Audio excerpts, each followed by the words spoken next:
So the backflip conducted, and there he is.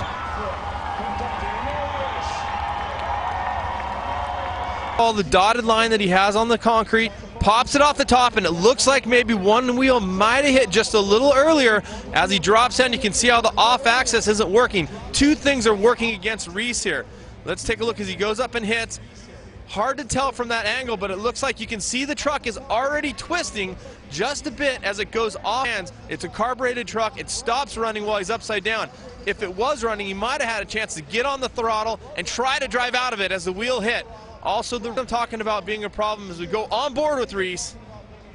The rotation looked perfect. The two things that he has a problem with on the landing, because the truck is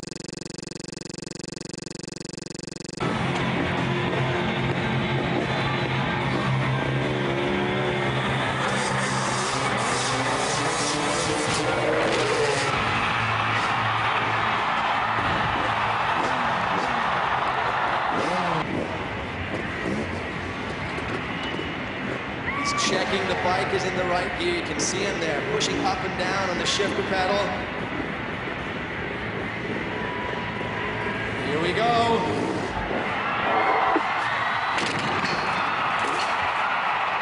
He did it! Higher than anybody has ever gone before, and successfully returns. Here's Paris. Let's bring in Tess and Cam, and here's the step up, 10 stories. Tess, was that exactly what you guys were looking for? Picture perfect on the way up? Joe, I have to say it was absolutely amazing when he crested over the roof.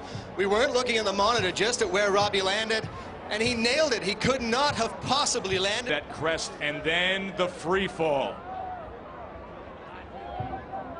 Over 5 stories, well over 5 stories he went down, then to the base, 100 feet back down to the asphalt, and you saw that impact of the bike and the damage that it did to his hand, but it was able to keep control.